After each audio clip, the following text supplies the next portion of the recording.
Hi guys, welcome back to my channel. In today's video, I'm going to go through how I sculpted this Kurama head. So it's a little project that I'm embarking on. This is a doll that's basically for myself. If you don't know, he's from Naruto and he's one of the main characters. He's the nine-tailed fox. So I'm gonna turn him into a doll.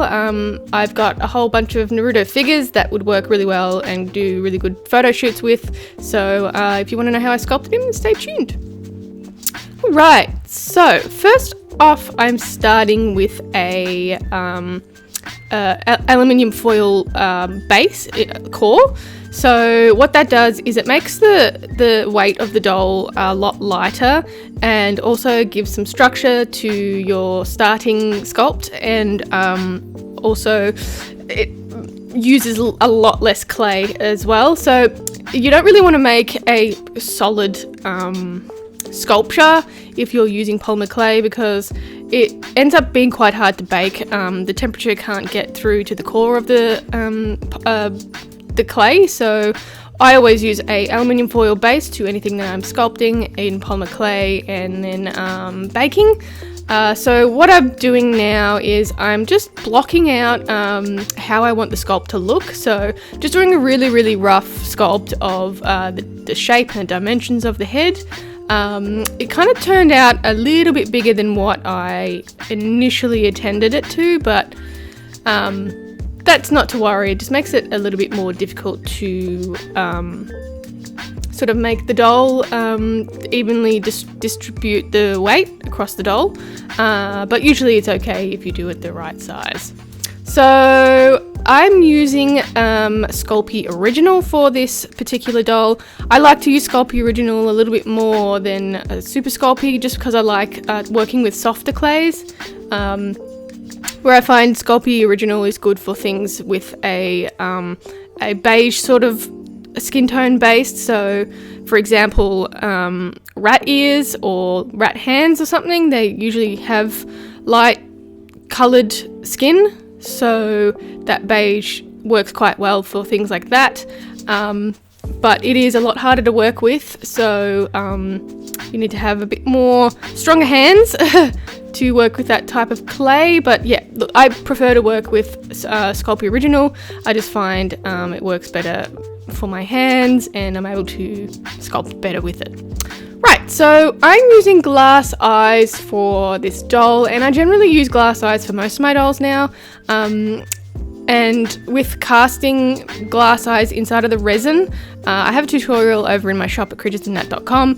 If you want to learn how to cast glass eyes inside of resin, it comes in a zip folder and we'll have a PDF and video tutorial, so something for everyone.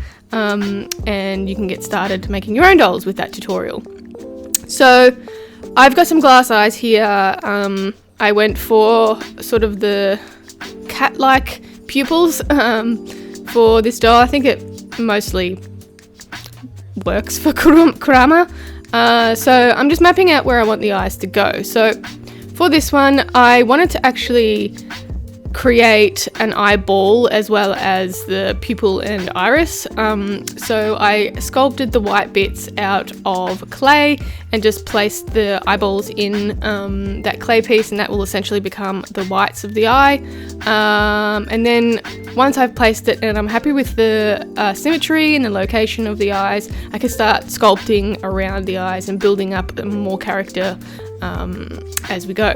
So working on the brows here, I used a lot of references for this particular one. So I used a lot of references from the actual anime on different angles, and I also used the reference for the gem figure. If you don't know what the gem figures are, they're really high quality and great sculpted figures from Naruto.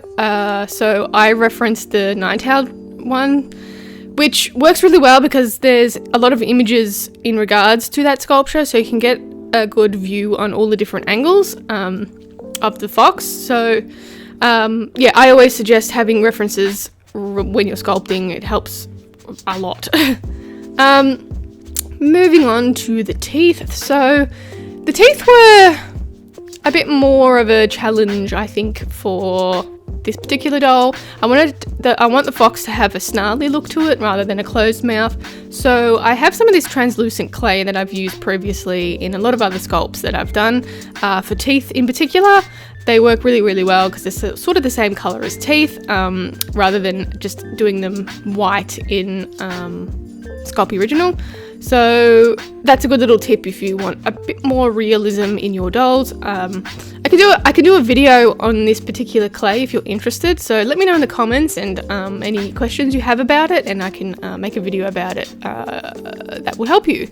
So basically what I did was just rolled out triangular sort of shapes, like fang shapes in that particular clay, and then cut them off and then placed them sort of in a up-down sort of orientation, and then I worked on 2 larger canine fangs because they are more prominent in Kurama, so yeah, I worked with that to make sure I had that if the fangs were more prominent. So I ended up doing sort of the front of the mouth. I did 1 layer of teeth, but it wasn't looking right to me, so I ended up redoing that layer of the teeth to what I thought it looked better. So yeah, if you're not happy with something, just try something else, because you can always fix it and always go back to what you were doing before. So I'm glad I actually tried something different, because it turned out a lot better than what I had originally, and I was a lot happier about the way the sculpt looked. So once the teeth are on, I went ahead and did sort of the lip area as well, just to make sure the teeth look correct. You can, if you're happy with the way your sculpt is looking, you can do like a short bake, and that will sort of make the clay a little bit hard, and will sort of keep what you have already. I did this when I sculpted my celestial fox sculpture. I baked it in a number of different steps, and just made sure I was happy with the way it looked. You can't do everything with unbaked clay, because some things are just too big to be able to do that. So if you are comfortable with doing baking steps, then yeah, by all means. And if you want to know a little more, I could probably do a video on that too if you're unfamiliar with baking steps. I can do a video to help you out.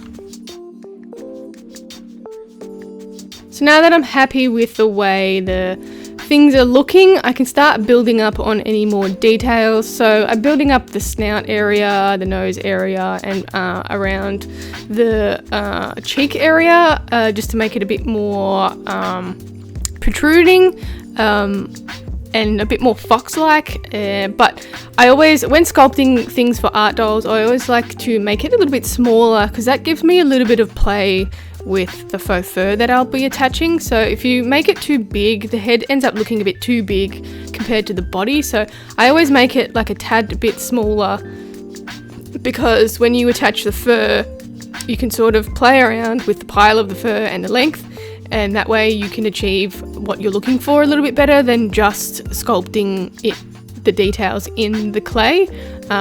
But I mean, you'll end up finding something that works for you. I like to sculpt things a bit smaller, and then work with the clay, work with the faux fur to make it a bit more realistic and a bit more symmetrical. But I mean, you don't even have to add fur if you don't want to. It's just whatever you're comfortable with and whatever you're happy producing.